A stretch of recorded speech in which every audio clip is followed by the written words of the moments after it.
Colestid is used along with a proper diet to lower cholesterol in the blood. Lowering cholesterol helps decrease the risk for strokes and heart attacks. In addition to a proper diet such as a low cholesterol, low fat diet, other lifestyle changes that may help this medication works better include exercising, losing weight if overweight, and stopping smoking.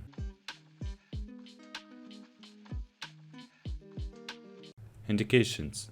Colestid is indicated as injective therapy to diet in the management of patients with elevated cholesterol levels who have not responded adequately to diet.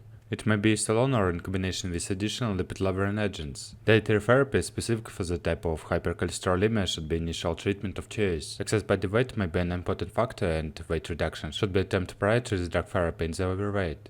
The use of drugs should be considered only when reasonable attempts have been made to obtain satisfactory results with non-drug method. When drug therapy begins, the patient should be instructed of the importance of adhering to the correct diet.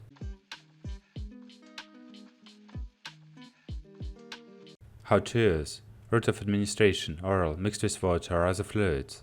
The recommended initial daily adult dosage of colestid hydrochloride is 5 grams, either once or twice daily. For adults, colestid hydrochloride is recommended in doses of 5 to 30 grams, taken as one dose or two divided doses. Initiation of therapy is recommended at 5 grams, either once or twice daily, with 5 grams increments at 1 month intervals. Appropriate use of lipid profiles, including LDL-C and triglycerides, is advised as optimal, but not excessive doses are used to obtain the desired therapeutic effect on LDL cholesterol level. If the desired therapeutic effect is not obtained at a dose of 5 to 30 grams per day with good compliance and acceptable side effects, combined therapy or alternative treatment should be considered. Patients should take other drugs at least 1 hour before or 4 hours after the administration of colestid to minimize possible interference with their absorption. However, colestid and gemfibrozil may be used in the same patient when administered 2 hours apart. Method of administration. Colestid granules should always be taken mixed in a liquid such as orange or tomato juice, water, skimmed milk, or non-carbonated beverage. The contents of the sachet level scoopful should be added to 100 ml to 150 ml of the preferred aqueous vehicle and mixed thoroughly until dispersed. Colestid may also be taken in soups or with cereals, pulpy fruits with high water contents, or yogurt. Elderly patients. At present, there are no extensive clinical studies with colestid in patients over the age of 65.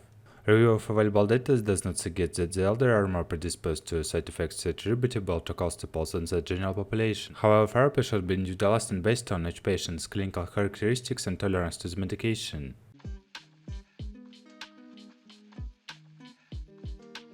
Contraindications. Hypersensitivity to the active substance or to any of the excipients.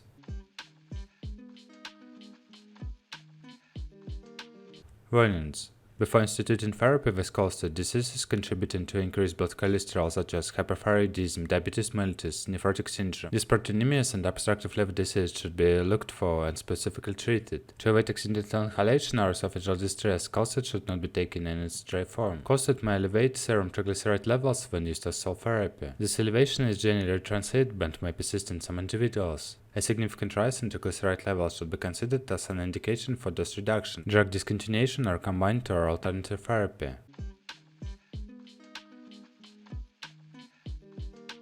Side effects. Along with its net effects, a medicine may cause some unwanted effects. Although not all of the side effects may occur, if they do occur, they may need medical attention. Check with your doctor immediately if any of the following side effects occur: rare, like tarry stools, stomach pain, severe with nausea and vomiting. Check with your doctor as soon as possible if any of the following side effects occur: more common, constipation; rare, loss of weight, sudden. Some side effects may occur that usually do not need medical attention. These side effects may go away during treatment as your body adjusts to the medicine. Also, a healthcare professional will be able to tell you about ways to prevent or reduce some of these side effects. Check with your healthcare professional if any of the following side effects continue or are bothersome, or if you have any questions about them. Less common: belching, bloating, diarrhea, dizziness, headache, nausea or vomiting, stomach pain. Other side effects not listed may also occur in some patients. If you notice any other effects, check with your healthcare professional.